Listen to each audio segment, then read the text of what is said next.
Bienvenue. L'intelligence artificielle aujourd'hui, elle est vraiment partout. On pense à ChatGPT, bien sûr, mais aussi à l'aide de diagnostics médicaux, par exemple. Oui, tout à fait. Et au cœur de tout ça, il y a ces fameux algorithmes, les LLM notamment, qui sont entraînés sur des quantités énormes de données, souvent très centralisées. Et c'est là que ça coince un peu, non? Cette centralisation des données, ce qu'on appelle parfois le nouveau pétrole, ça pose de vraies questions. Sécurité, confidentialité, nos sources en parlent pas mal. Absolument. C'est un point clé. Et c'est justement là qu'intervient une approche assez différente, l'apprentissage fédéré. À l'apprentissage fédéré. Voilà. L'idée, c'est d'entraîner les modèles sur un réseau, disons décentralisé. Les données brutes, elles restent là où elles sont, sur le téléphone de l'utilisateur, sur le serveur local de l'hôpital. Ah d'accord, ça évite de tout regrouper au même endroit. Exactement. Ça change pas mal la donne par rapport au risque de la centralisation massive. Je vois l'intérêt. Pour la confidentialité, c'est clair. Mais comment est-ce que ça nous aide pour la fiabilité de l'IA? C'est ça notre exploration aujourd'hui. Surtout face à ce problème des mauvaises données que les sources mentionnent. Oui, c'est le grand défi. Le professeur Rachid Gueraoui, cité dans nos sources, il met le doigt sur un paradoxe intéressant. Lequel? L'apprentissage fédéré, c'est puissant parce que ça agrège des informations qui viennent de partout dans le monde, très diversifiées. Mais cette diversité, ça rend aussi le système plus vulnérable si certaines de ces données sont fausses ou malveillantes. D'accord. Et ces mauvaises données, elles peuvent venir d'où concrètement? Oh, de plein d'endroits, ouais. Une simple faute de frappe, ou une information qui était fausse dès le départ. Un capteur qui déraille. Un bug, quoi, oui. Ou pire, des données enregistrées exprès pour nuire, une machine qui a été piratée. Les possibilités sont nombreuses. Hmm. Et ça amène Garoui à poser la question fondamentale, est-ce qu'on peut vraiment construire une IA fiable si on ne peut pas faire entièrement confiance à toutes les sources de données? C'est une question essentielle, effectivement. Et la réponse, après une bonne dizaine d'années de recherche théorique, c'est oui, c'est possible.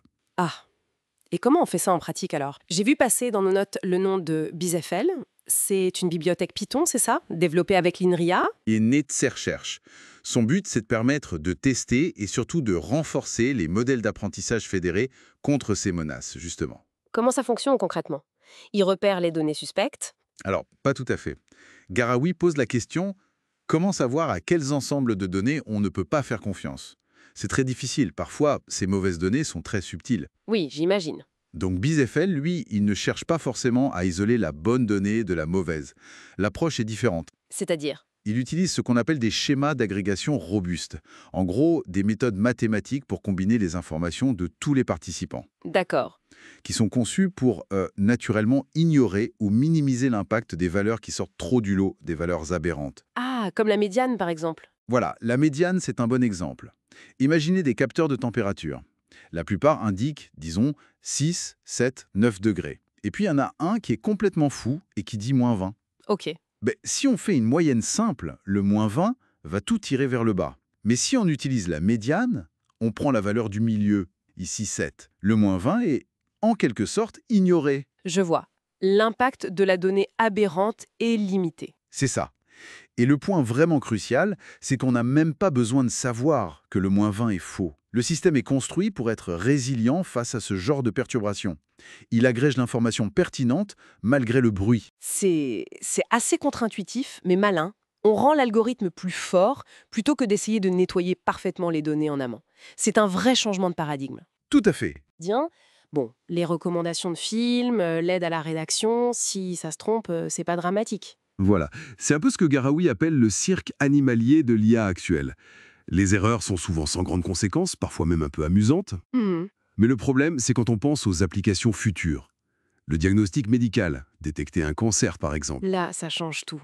ou la conduite autonome, le contrôle du trafic aérien. Là, l'erreur, elle n'est juste plus permise. On ne peut pas se permettre qu'un diagnostic soit à côté de la plaque, ou qu'une voiture autonome prenne une mauvaise décision. L'exigence de fiabilité devient absolue. Exactement. Il faut passer à des systèmes conçus pour le monde réel, des systèmes ultra fiables. Et BizFlow, c'est une brique pour construire ce pont vers cette IA plus robuste. Et la crainte de Gueraoui, c'est qu'on attende un accident grave. C'est un peu ça, oui.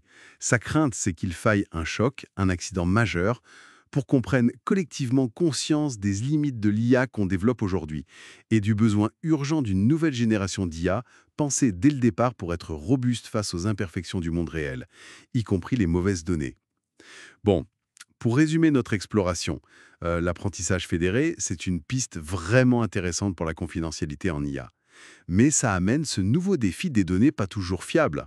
C'est ça. Et des outils comme BizeFL proposent une approche pour construire la robustesse nécessaire, sans devoir faire une confiance aveugle à chaque source d'infos. Tout à fait. Et cette fiabilité, cette capacité à gérer l'imperfection des données, elle devient vraiment critique, à mesure que l'IA s'intègre dans des systèmes qui touchent nos vies de manière essentielle. La confiance repose là-dessus. Ce qui nous amène à une dernière pensée, une question pour aller plus loin. À mesure que l'IA s'intègre comme ça dans la santé, les transports et d'autres domaines critiques, quelles autres garanties au-delà des solutions techniques comme BizeFL seront nécessaires pour construire et maintenir une confiance publique solide et durable dans ces systèmes?